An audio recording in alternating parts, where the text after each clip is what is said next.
तर विद्यार्थी मित्रांनो, जसं आपण series combination of the cells घेतलं तसं आता parallel combination of the cell घ्यायचं आहे. पॅरलल कॉम्बिनेशन कशाला म्हणायचं? दोघांचे दोन इलेक्ट्रोड्स एकत्रित करणं. आता समजा एका सेलचा ॲनोड दुसऱ्या सेलच्या ॲनोडला जोडलात, दुसऱ्या सेलचा कॅथोड पहिल्या सेलच्या कॅथोडला जोडलात, त्या दोन कॉम्बिनेशनला पॅरलल म्हणायचं. तर पहा, आता पॅरलल मध्ये पण दोन प्रकार येतात. कसं? Like terminals together, unlike terminals together. Okay बेटा, म्हणून पहिलं पॅरलल कॉम्बिनेशन आहे like terminals together. Like together म्हणजे असं, हा सेल आहे ज्याचं EMF E1 आहे, ज्याचं इंटररेजिस्टन्स R1 आहे. ओके, आता हा सेल आहे ज्याचं इंटरनल रेजिस्टन्स आणि हे वेगवेगळं आहे. दोन सेल वेगवेगळ्या इंटरनल रेजिस्टन्सच्या अशा जोडल्या आणि हा एक्सटर्नल रेजिस्टन्स आहे. ओके बेटा, चला, हा R2 आणि हा E2, हा E1. ओके, मग आता हा करंट I1 देणार, हा करंट I2 देणार, टोटल करंट I चालला याच्यातनं. ठीक आहे, आता पहा, पॅरलल कॉम्बिनेशन मध्ये दोन्हीही टर्मिनल्स कॉमन आहेत. हे म्हणजे VA मायनस VB हे कॉमन टर्मिनल आहेत. तर याच्या हे पण चार्जिंग होते, डिस्चार्जिंग होते, हे पण डिस्चार्जिंग होते. याचं इक्वेशन काय लिहिणार? VA minus VB equal to E1 minus I1 R1. Equation discharging equation आहे ना. डिस्चार्जिंग इक्वेशन म्हणलं की E मधून मायनस करायचं असतं. ओके, मग हा झाला डिस्चार्जिंग इक्वेशन. तसंच याचं काय राहणार? VA minus VB equal to E2 minus I2 R2. Okay बेटा, हां. मग आता मी काय करतो, या दोघांना सेम आहे ना, याला मी V सिम्बॉल देतो. V, या दोघांना V सिम्बॉल का? हे याच्या अक्रॉस मधला आहे ना V, जे VA मायनस VB म्हणजेच कोण आहे, आणि it is equal to I into R. Total current I चाललंय इंटू R घेणार, म्हणजे याची जागा I इंटू R ला देणार मी, है ना. टोटल करंट I, तर करंट कसं स्प्लिट होतं हे पण कळून जाईल तुम्हाला आता. मग याच्यातनं करंट किती, याच्यातनं करंट नेट EMF किती आलं हे पण कळतं तुम्हाला बेटा. ओके बेटा, हां. मग आता सांगा, समजा हे सिस्टीम आहे ना, ही सिस्टीम, तर मग V इक्वल टू काय येणार? सिस्टीम डिस्चार्ज होत आहे ना, तर V इक्वल टू काय येणार? हे V equal to E effective minus I into R effective. या फॉर्म मध्ये मी आणण्याचा प्रयत्न करणार होता तिथं, आहे का नाही.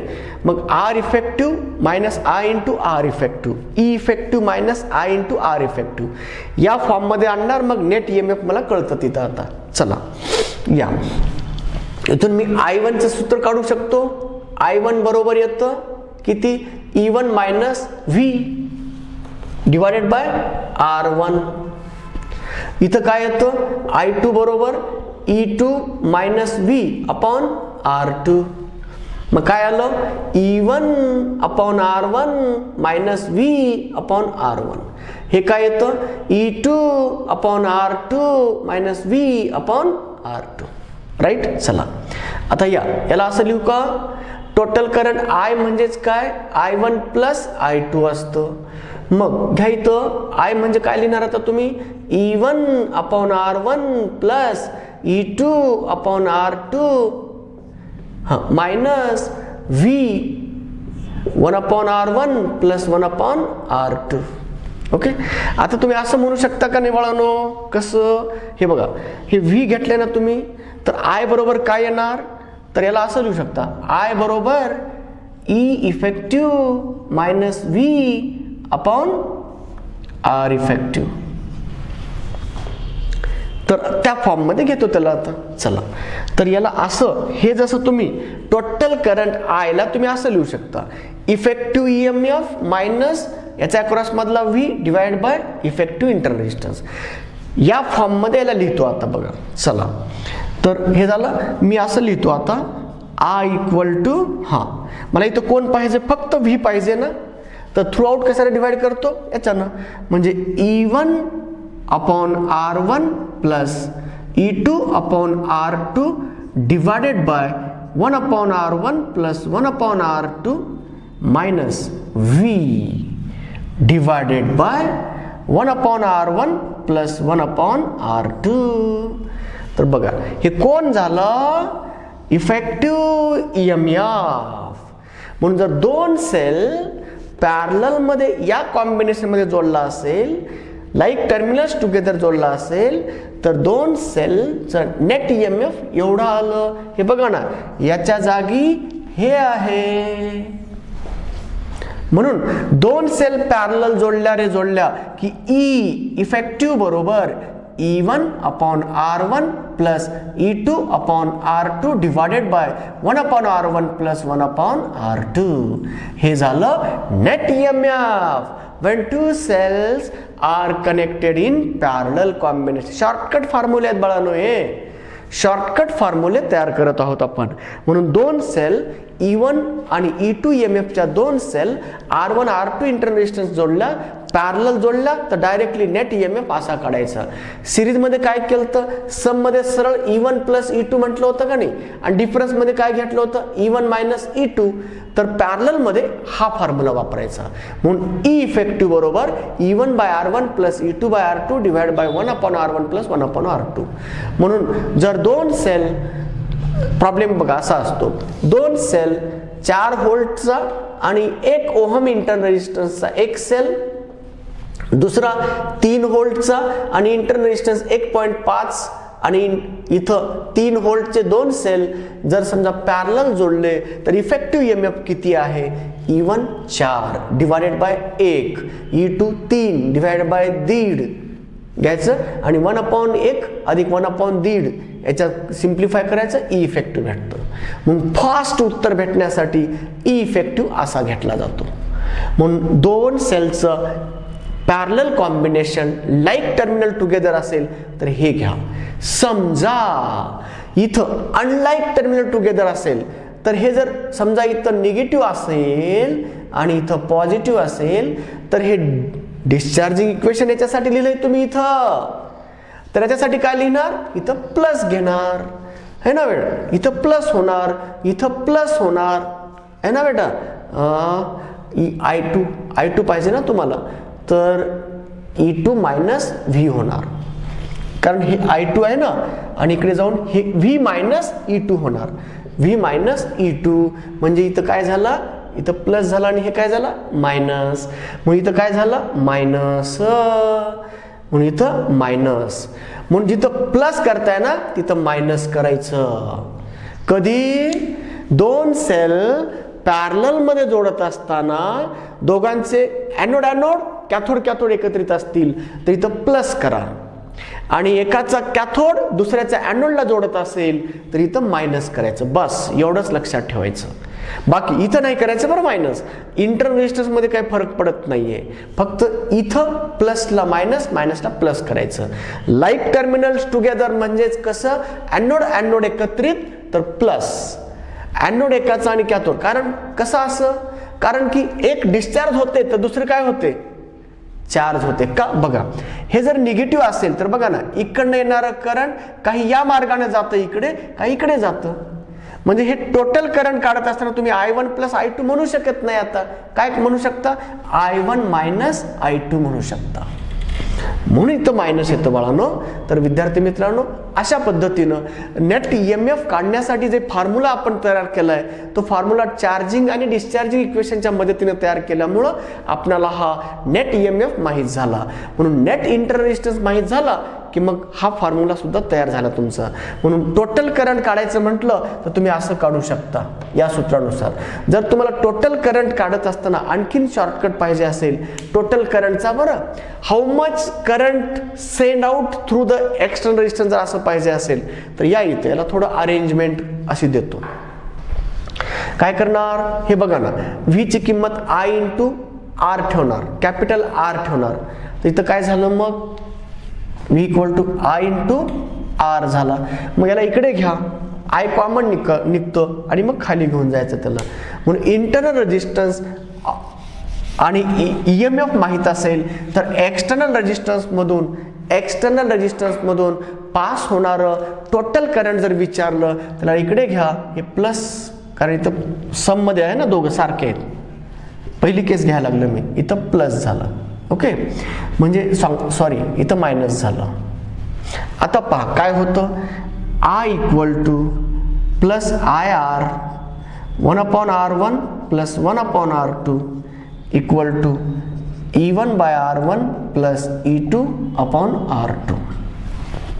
तुम्हाला आय पाहिजे ना, आय बाहेर घ्या आणि मग सांगा आता E1/R1 plus E2/R2 divided by, हां इथं कोण आलं, 1 plus R into 1/R1 plus 1/R2. तर हे आहे net current through external resistance. दोन बॅटऱ्यांनी मिळून पाठवलेलं बाहेरच्या रेजिस्टन्स मधलं करंट. हे तुम्हाला काय देतात हे बघा ना, E1 दिलाय, R1 दिलाय, R2 R1 माहित आहे, आणि ज्या रेजिस्टन्स मधलं करंट तुम्हाला विचारलंय तो एक्सटर्नल रेजिस्टन्स तुम्हाला दिला जातो 10 ओहम. तर या 10 ओहम मधलं करंट किती आहे असं डायरेक्ट विचारलं तुम्ही हा शॉर्टकट वापरू शकता. नेट ईएमएफ विचारलं तर इथं जा, आणि net current through external resistance विचारलं इथं जा. याला आणखीन सोपं करता येतं. बघा कसं, बघा इथं प्रोडक्ट घ्या, याला असं लिहितो, एकाचा ईएमएफ दुसऱ्याचा रेजिस्टन्स, एकाचा ईएमएफ दुसऱ्याचा रेजिस्टन्स डिवायडेड बाय, बघा हा प्रोडक्ट इथं बेरीज असते. ओके, म्हणजेच याचा अर्थ इथं R1 इंटू R2 प्लस, बघा ना याचा LCM R1 R2 R2 येतो ना, याचा पण LCM R1 R2 येतो ना, मग इथं काय राहतं R1 R2 plus R into R1 plus R2. तर हा पण फॉर्म्युला तुमचा तयार झाला. याचं सिम्प्लिफिकेशन आहे बाळांनो, हे काय मी चोरून आणला नाही फॉर्म्युला, याचं सिम्प्लिफिकेशन केलोय मी. तुम्ही बघा ना, या दोघांचं LCM R1 R2, इथं क्रॉस मल्टिप्लिकेशन, मग इथं पण काय येतं R1 R2, इथं R1 प्लस R2 येतं, आणि मग क्रॉस मल्टिप्लिकेशन केलं त्याचा डिनॉमिनेटर याचा डिनॉमिनेटर कटतो, आणि इथं दोघांचा प्रोडक्ट, आणि इथं दोघांची बेरीज, आणि कॅपिटल R. तर हे एक्सटर्नल रेजिस्टन्स मधून जाणारं नेट करंट विचारलं इथं यायचं. सोपं लक्षात ठेवण्यासाठी, एकाचा ईएमएफ दुसऱ्याचा इंटरनल रेजिस्टन्स, क्रॉस मल्टिप्लिकेशन, एका पहिल्या सेलचा ईएमएफ दुसऱ्याचा इंटरनल रेजिस्टन्स, दुसऱ्या सेलचा ईएमएफ पहिल्याचा इंटरनल रेजिस्टन्स, इथं दोघांचा गुणाकार, इथं दोघांची बेरीज इंटरनल रेजिस्टन्स आणि एक्सटर्नल रेजिस्टन्स. बघा या प्रत्येक किंमत याच्यात ठेवा, तर बाहेरच्या रेजिस्टन्स मधून जाणारं करंट तुम्हाला माहित झालं. आणि एकदा का बाहेरच्या रेजिस्टन्स मधलं करंट आय माहित झालं तर आर सुद्धा काढता येतं तुम्हाला. एक्सटर्नल रेजिस्टन्स I1 आणि I2 पण काढता येतं. जर तुम्ही कॅपिटल आय माहित झाला, टोटल करंट थ्रू एक्सटर्नल माहित झाला, तर I1 कसा काढायचा, I2 कसा काढायचा का इथून काढू शकता, आहे ना. म्हणून विद्यार्थ्यांनो, दोन सेलचं पॅरलल कॉम्बिनेशन होत असताना आपण नेट ईएमएफ हे इथं घ्या, net current through external resistance म्हणलं ना, हे घ्या, हे घ्या, हे घ्या, कुठले, हे सोपं आहे म्हणून हे सांगतो मी तुम्हाला. झालं, दोघांचं झालं बरं. आता इथं जर समजा डिफरन्स मध्ये जोडला असतं तर फक्त फरक इथं मायनस, खाली घ्यायचं नाही मायनस, इथं मायनस आला असतं, इथं मायनस आला असतं, बस एवढाच. ठीक आहे. तर मग हा पॅरलल कॉम्बिनेशन मध्ये कधी कधी तुम्हाला एक्सटर्नल रेजिस्टन्स मधलं करंट देतात आणि याच्यामधलं करंट विचारतात, याच्यामधलं करंट विचारतात, तेव्हा तुम्हाला हे शॉर्टकट माहीत असणं गरजेचं आहे. म्हणून नेट ईएमएफ माहीत झालं, आणि आता मी आणखीन एक शॉर्टकट माहीत करतोय. जर तुम्हाला एक्सटर्नल रेजिस्टन्स मधून जाणारं करंट माहीत आहे तर पहिल्या सेलमधून जाणारं करंट विचारलं, दुसऱ्यामधून जाणारं विचारलं तर इथून काढू शकता. याची मदत घेतोय मी आता. चला, म्हणजे I1 बरोबर फॉर्म्युला लिहित असताना हे घेत आहात तुम्ही, म्हणजेच E1/R1 मायनस, ओके बेटा, मायनस V ची किंमत काय ठेवणार, I इंटू R/R1, म्हणजेच इथं काय झालं, E मायनस IR/R1.